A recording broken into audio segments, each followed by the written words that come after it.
Oke, selamat siang Bu Grace dan teman-teman. Hari kali ini saya dan tim saya akan membawakan materi tentang iterative improvement.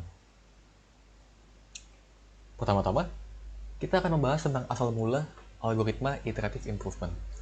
Algoritma ini awalnya diusulkan oleh Burke, Abdullah, dan McCollum untuk memecahkan kasus masalah penjadwalan universitas.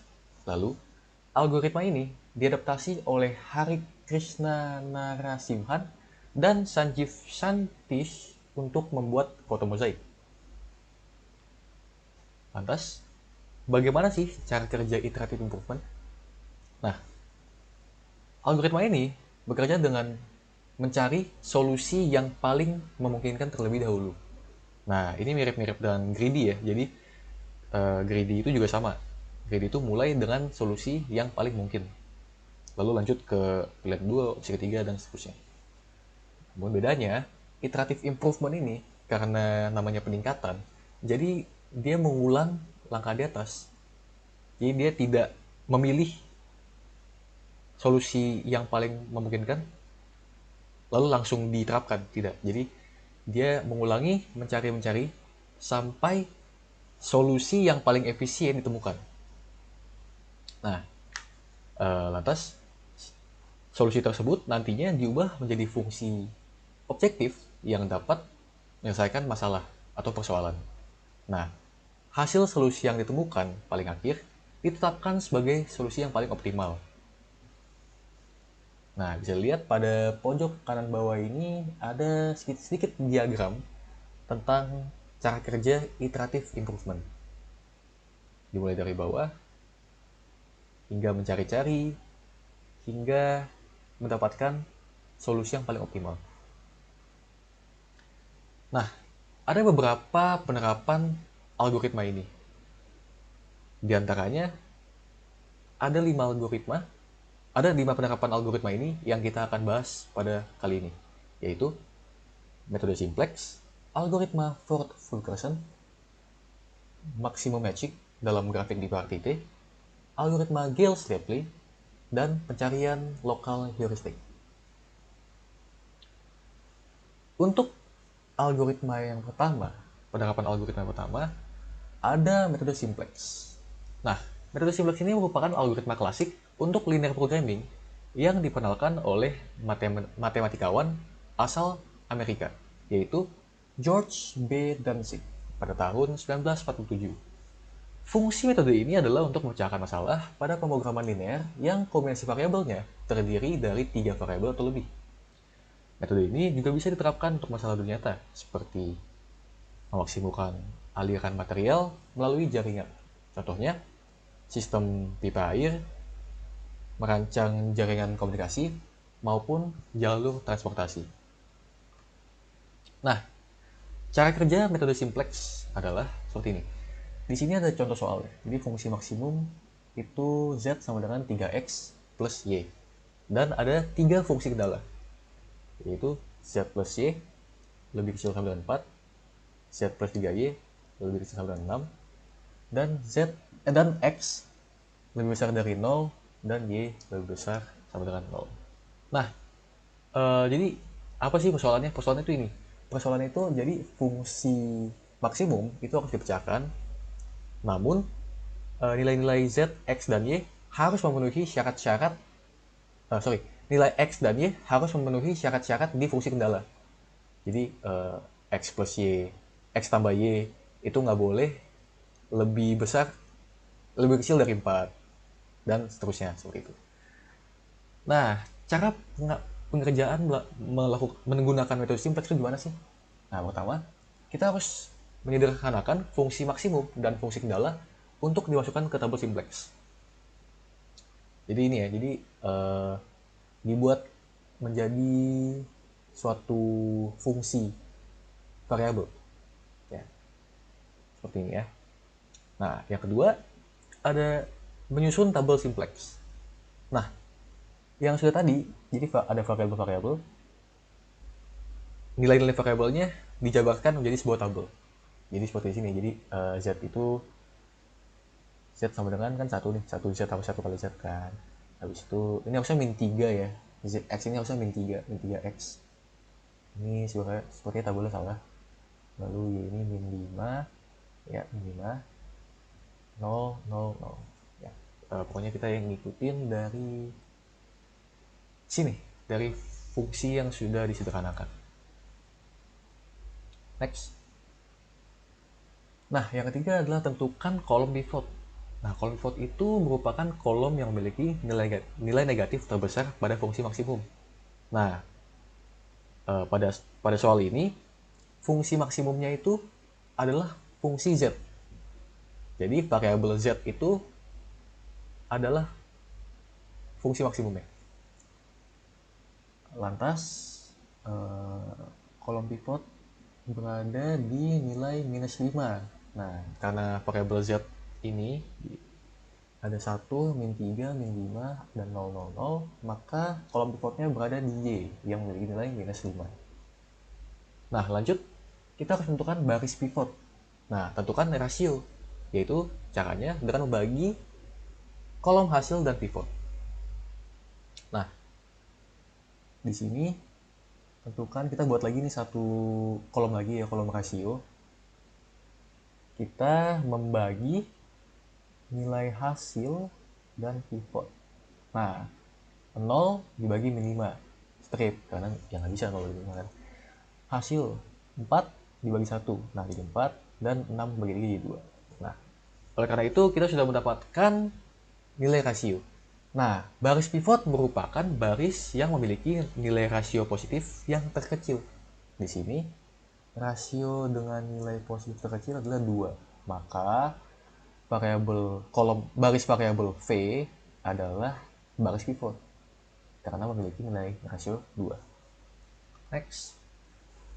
Nah, next step kita harus merubah nilai baris pivot.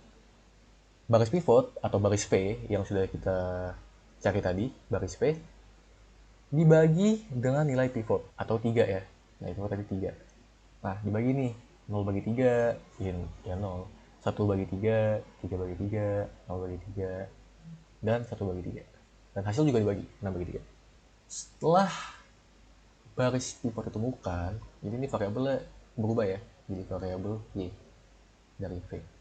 Karena nilai baris pivotnya berubah. Next, kita harus merubah juga nilai baris non-pivot. Nah, baris barunya itu, baris lama dikurang koefisien pada kolom pivot dikali nilai baru baris pivot. Jadi ini nilai barunya kan di variabel Y ini ya. Nah, variabel ini dikali dengan koefisien pada kolom pivot atau kolom Y. Nah, nanti dikurang oleh baris lama, baris-baris lama nih. Nah, jika sudah, maka ditemukanlah baris baru seperti yang bisa dilihat di tabel paling bawah ini. Nah, jika baris variabel Z masih memiliki nilai negatif, kita harus mengulangi langkah 3 tadi. Langkah nomor 3 itu tentukan kolom pivot, lalu tentukan baris pivot, merubah nilai baris pivot, merubah baris nilai non pivot. Nah, kita ulangi semua itu hingga fungsi tujuan atau fungsi maksimal sudah tidak ada nilai negatifnya. Nah, dalam kasus ini kan bisa lihat variabel Z, baris variabel Z-nya masih ada nilai negatif, min 4/3. Ya. Nah, ini dilakukan pengulangan lagi hingga mendapat hasilnya. Nah, ini hasil akhirnya. Nah, hasil metode simplex. Hasilnya adalah fungsi Z yang paling optimal adalah 14. Jadi Z adalah 14. Dan nilai X adalah 3 dan Y 1. The maximum flow problem ditampilkan dalam bentuk graf dengan n node yang diawali dengan angka 1 sampai dengan n dengan aturan. Harus ada satu simpul tanpa edge masuk yang disebut dengan source atau nomor 1. Harus ada satu simpul tanpa edge keluar yang disebut dengan sink atau nomor n. Memiliki bilangan integer positif dengan bobot uji untuk setiap edge berarah atau IJ disebut dengan edge capacity yang mengindikasikan batas atas jumlah material yang dapat dikirim dari I ke J melalui edge ini. Jumlah input pada source atau S harus sama dengan output sink atau T. Untuk setiap H atau EI pada network, 0 lebih kecil sama dengan flow dan flow lebih kecil sama dengan capacity. Aliran H mengikuti alur simetri F dalam kurung UV dan menjumlahkan semua aliran di antara node atau kedua arah untuk mendapatkan aliran di awal node. Algoritma Ford-Fulkerson. Algoritma Ford-Fulkerson digunakan untuk mencari flow maksimum pada jaringan yang mempunyai satu titik sumber dan satu titik tujuan. Untuk menyelesaikan permasalahan flow maksimum pada jaringan, maka digunakan modifikasi algoritma Ford-Fulkerson. L.R. Ford dan D.R. Fulkerson merupakan perancang algoritma ini pada tahun 1965. Berikut merupakan contoh soal yang menggunakan algoritma Ford-Fulkerson. Terdapat sebuah graf yang memiliki node SACDBT yang setiap tanda panahnya memiliki bobot, seperti node S ke node A yang memiliki bobot 10, node A ke node D memiliki bobot 8, dan lain-lainnya. Untuk langkah pertama, kita harus memilih rute dari mana saja yang diawali dari node S ke node T. Yang kita coba pertama kali yaitu rute SADT. Setelah itu, dari rute tersebut diambil bobot yang paling kecil agar menjadi bobot maksimum dari jalur tersebut. Dari jalur SADT ini, rute yang memiliki bobot terkecil yaitu node A ke node D yang memiliki bobot 8. Setelah itu, node S ke A dan node D ke T diisi dengan bobot 8. Dan flow keseluruhan di samping node T yaitu nilai 8. Rute selanjutnya yaitu rute SCDT. Kita lihat pada jalur node D ke node T memiliki bobot 8 dari 10. Yang dimana pada saat dijumlahkan dengan 2 maka akan menjadi nilai maksimum. Maka dari itu, jalur node D ke node T dijumlahkan dengan 2. Jadi, node D ke node T menjadi nilai maksimum, yaitu 10. Setelah itu, node S ke node C dan node C ke node D diisi dengan nilai 2. Dan flow keseluruhan ditambah 2. Jadi, flow keseluruhan memiliki nilai 10. Rute selanjutnya yaitu rute SCD-ABT. Kita lihat pada jalur node D ke node A, jalur tersebut berlawanan arah, maka disebut dengan backwards. Dikarenakan backwards, nilai tersebut dikurang, bukan dijumlahkan seperti jalur yang searah. Kembali lagi, kita mencari jalur yang memiliki bobot yang terkecil agar dapat menjadi nilai maksimum. Jalur yang dapat dijadikan bobot maksimum ada pada jalur node A ke node B yang memiliki bobot 5. Setelah itu, jalur node S ke C, C ke D, A ke B, dan node B ke T dijumlahkan dengan 5. Sedangkan jalur node D ke A dikurangi 5. Maka dari itu, flow keseluruhan menjadi nilai 15. Rute selanjutnya yaitu rute SADBT. Mencari lagi jalur yang mendekati bobot maksimum.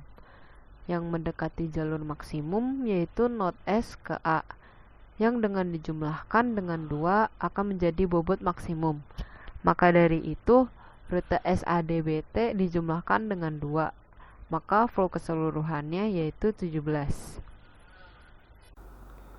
Algoritma Dinic adalah membuat algoritma yang lebih cepat untuk menghitung arus maksimum pada network.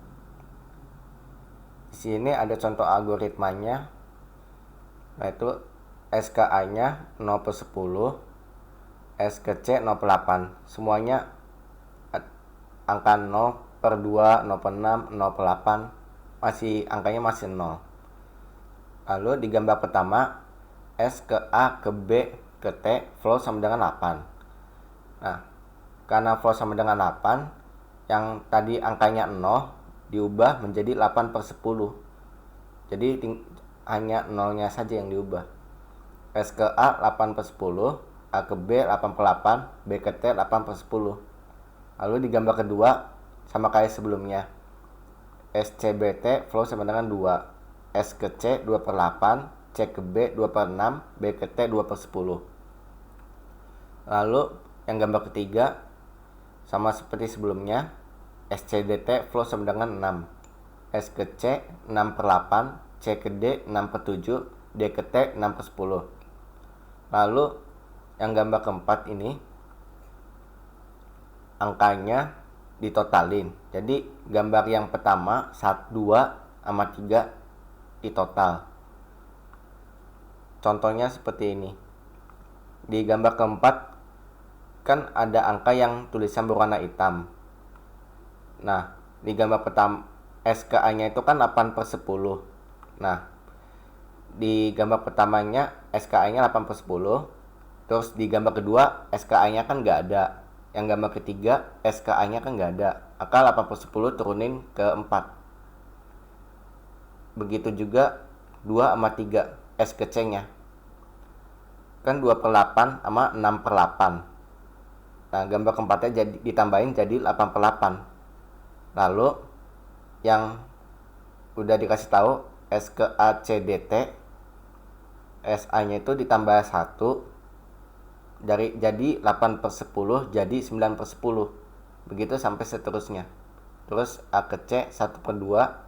Karena ini tidak ada di gambar 1, 2 sama 3, maka per 2. Lalu C ke D dari 6 per 7 jadi 7 per 7. Lalu D ke T yang tadinya 6 per 10 jadi 7 per 10. Maksimum matching dalam grafik bipartite. Bipartite adalah grafik yang verteksnya dapat dibagi menjadi dua himpunan verteks X dan Y, di mana setiap himpunan verteksnya tidak ada verteks yang saling bertetangga. Matching adalah pada G buka kurung V, E merupakan himpunan H M himpunan E, di mana tidak ada H yang saling bersentuhan di dalam M. Jenis-jenis bipartite ada 3. Yang pertama bipartite graph, yang kedua bipartite directed graph, yang ketiga bipartite network. Next. Contoh bipartite graph. Yang atas itu V, yang duanya itu U. Lalu ada huruf A sampai E, lalu yang U-nya itu 1 sampai 5. Dibuat garis lurus saja dan semuanya saling berhubungan. Lalu yang kedua contoh bipartite directed graph. Sama kayak bipartite graph, tapi ada anak panahnya dan saling berhubungan juga. Nah, ini contoh bipartite network. Itu ada S dan juga T, A sampai E sampai 1 sampai 5. S ini membagi datanya kepada A sampai E, lalu A sampai E ke 1 sampai 5 dan saling berhubungan, lalu 1 sampai 5 berkumpul lagi semuanya ke T. Nah, jadi selanjutnya ada algoritma Gale-Shapley. Jadi algoritma Gale-Shapley itu dirancang oleh David Gale dan Lloyd Shapley pada tahun 1962. Algoritma tersebut adalah cara menjodohkan N pria lajang dan N wanita lajang sehingga terjadi pernikahan yang stabil. Nah, di algoritma Gale-Shapley ini ada beberapa langkah. Langkah 0 yaitu diberikan N laki-laki dan N perempuan. Setiap orang memberikan peringkat berdasarkan ketertarikan kepada semua lawan jenisnya dari peringkat pertama sampai peringkat N. Langkah pertama, laki-laki melamar perempuan berperingkat pertama berdasarkan peringkat yang mereka buat masing-masing. Bisa saja seorang perempuan dilamar beberapa laki-laki sekaligus. Jika begini, sang perempuan akan menerima laki-laki peringkat paling tinggi berdasarkan peringkatnya. Terus langkah kedua, serupa dengan langkah pertama, laki-laki melamar perempuan berperingkat 2 dan perempuan menerima lamaran laki-laki berperingkat paling tinggi. Jika seorang perempuan di langkah pertama telah menerima X dan di langkah kedua ada Y yang peringkatnya lebih tinggi daripada X, maka perempuan tersebut harus mencampakkan X dan menerima Y. Nah, jadi langkah nolnya yaitu diberikan tabel peringkat.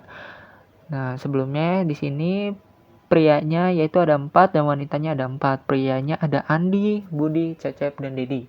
Wanitanya ada Asti, Bella, Citra, dan Desi. Nah, di sini di awal ini kita diberikan tabel peringkat dari pria.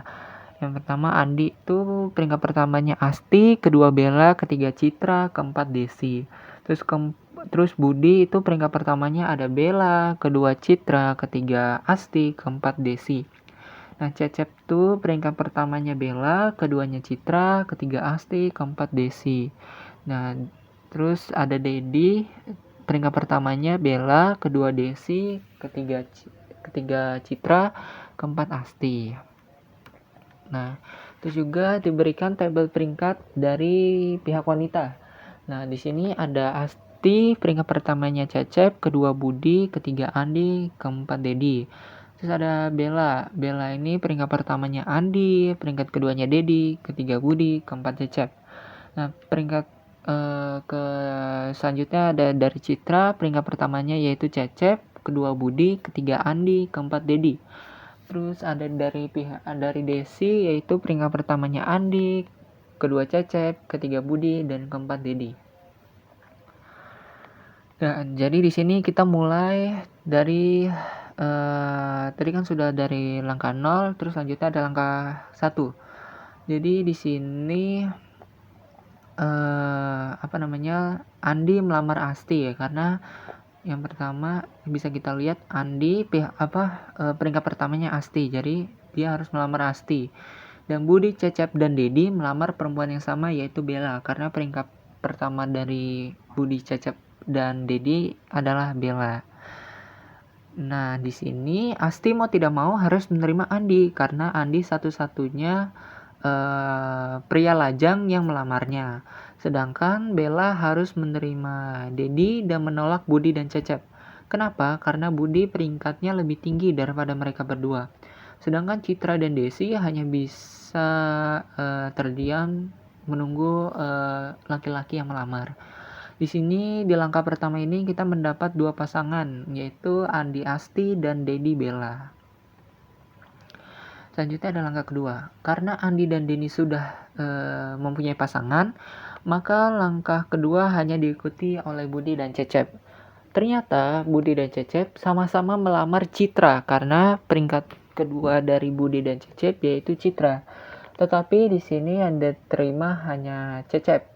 Nah, kenapa diterima Cecep? Karena di sini kita balik lagi melihat tabel yang dari wanita. Ternyata Citra itu peringkat pertamanya adalah Cecep, jadi dia tuh menerima Cecep. Jadi kita mendapatkan satu pasangan baru yaitu Cecep dengan Citra. Nah, selanjutnya langkah ketiga. Karena Budi belum mempunyai pasangan, Budi mencoba melamar Asti meskipun Asti sudah memiliki Andi. Kenapa Budi melamar Asti? Karena di sini Bella sudah dilamar dan Citra juga sudah dilamar, ternyata tidak berhasil sehingga dia mencoba Asti. Nah, ternyata Asti lebih memilih Budi nih di sini daripada Andi, karena kita lihat lagi di tabel peringkat Budi lebih tinggi daripada Andi dan Asti pun mencampakkan Andi. Jadi satu pasangan telah bubar dan mendapatkan pasangan baru yaitu Budi dan Asti. Dan langkah keempat ini satu-satunya tersisa untuk Andi adalah Desi, dan dia menerima Andi dengan bahagia karena Desi mengidolakan Andi. Karena kita bisa melihat di tabel wanita ini Desi peringkat pertamanya adalah Andi. Jadi kita memperoleh 4 pernikahan yang stabil. Yang pertama yaitu Dedi dengan Bella, kedua Cecep dengan Citra, ketiga Budi dengan Asti, dan keempat Andi dengan Desi. Dan coba kita perhatikan lagi pasangan Andi dan Desi. Meskipun Desi adalah pilihan terakhir untuk Budi, akan tetapi secara rasional percuma saja Andi mengharapkan Asti. Karena Bella ataupun Citra ketiganya sudah bahagia dengan yang lain. Jadi begitu. Nah, selanjutnya yaitu ada pencarian heuristik, yaitu teknik mengembangkan efisiensi dalam proses pencarian, namun kemungkinan mengorbankan kelengkapan atau completeness. Jadi dari pencarian heuristik ini, algoritmanya yaitu yang pertama, ambil satu kemungkinan solusi. Terus yang kedua, uji apakah node tersebut benar-benar solusi dengan cara membandingkan node tersebut atau node terakhir dari suatu lintasan yang dipilih dengan kumpulan tujuan yang diharapkan. Jika solusi ditemukan, keluar. Jika tidak, ulangi kembali langkah pertama. Nah, di sini kita mengambil contoh kasus yaitu salesman traveler. Jadi, seorang salesman ingin mengunjungi N kota. Jarak setiap kota sudah diketahui. Carilah rute terpendek di mana setiap kotanya hanya boleh dikunjungi sekali. Di sini kita bisa melihat ada kota A, B, C, dan D. Nah, di sini juga jarak-jaraknya sudah diketahui. Nah, selanjutnya yaitu yang pertama, bangkitkan solusi yang memungkinkan. Nah, karena ada 4 kota, jadi kita coba nih, ada kota A, ada A, B, C, dan D. Nah, misalkan karena algoritma itu terstruktur, jadi kita coba dulu yang dari A. Nah, dari A itu ada dari kota A, selanjutnya kita bisa memilih kota B, C, dan D. Nah, selanjutnya dari A, misalkan dari A ke B. Nah, karena A, B sudah, kita tidak mungkin balik lagi ke kota A nih. Karena tadi peraturannya kita melewati kota hanya sekali, tidak boleh 2 kali. Jadi misalkan dari kota A langsung ke kota B. Nah, jadi ada 2 kota tuh yang belum, ada kota C sama kota D. Kalau misalkan kita memilih kota C, otomatis kita langsung memilih kota D. Dan kalau misalkan dari A ke B lanjut ke D, yaitu kita otomatis pilihan C dan seterusnya. Jadi kita mencari solusi yang memungkinkan. Nah, di sini kita bisa lihat graf tree-nya ya. Jadi disusun seperti ini. Nah, jika sudah dibuat solusinya, kita bisa susun di tabel. Yang pertama kita ada pencarian, terus ada lintasan, jarak, solusi, dan jarak solusi. Misalkan pertama nih ada A, B, C, D. A, B, C, D, yaitu ada 8 tambah 5 tambah 6. Itu 8 tambah 5 tambah 6, yaitu 19. Jadi solusinya A, B, C, D, 19. Jadi sudah ketemu nih solusinya. Tapi apakah solusi ini terbaik? Masih belum ya teman-teman, karena masih banyak solusinya nih yang belum kita hitung. Jadi ini sudah ketemu tapi belum tentu yang terbaik atau yang terpendek. Jadi kita lanjut cari ke ABDC. ABDC. Jadi 8 tambah 4 tambah 6 yaitu 18. Jadi ABD.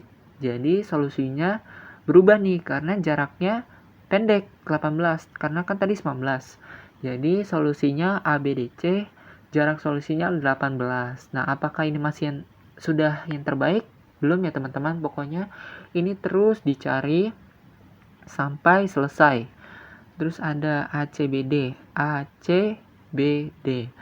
A-nya A ke C itu 3, C ke B itu 5, AC, B, D. Jadi 3 tambah 5 tambah 4. Jadi 12 ya teman-teman jaraknya. Nah, di sini berubah lagi nih karena ini yang paling pendek 12. Jadi ACBD solusinya dan jarak solusinya juga berubah jadi 12. Nah, terus dicari lagi ada ACDB. Yaitu ACDB. Jadi 3 tambah 6 tambah 4. Jadi jaraknya totalnya 13. Jadi di sini tidak berubah ya teman-teman karena CDB ini 13 jaraknya. Karena yang tadi itu 12, jadi solusinya belum berubah. Masih yang tadi ACBD yang jarak solusinya 12. Nah, terus kita cari ketika bagian A sudah, kita coba dari bagian B nih. Dari BCDA. Nah, BCDA. Jadi 5 tambah 6 tambah 7. Itu 18. Nah, Di sini kan 18 masih belum nih karena masih jarak solusinya masih sedikit. Masih besar dibandingkan dengan ACBD yang 12 tadi. Jadi solusinya masih yang tetap ACBD yang 12. Nah, kenapa kita nggak lengkap-lengkap aja nih dari A, B, C, D langsung ke B, bla bla bla bla. Nah, sebenarnya bisa-bisa aja, cuma untuk memudahkannya kita mencoba satu-satu dulu ya teman-teman, supaya tidak bikin bingung. Nah, di sini kita cari selanjutnya sampai BACD. BACD ini 17 ya, masih belum solusi yang terbaik, karena solusi yang terbaiknya tadi masih dipegang oleh ACBD dengan jaraknya 12. Jadi cari terus seperti itu sampai ketemu. Nah, gitu. Oke, sekian presentasi dari kami. Mohon maaf jika ada salah kata atau salah penerangan. Terima kasih telah menonton.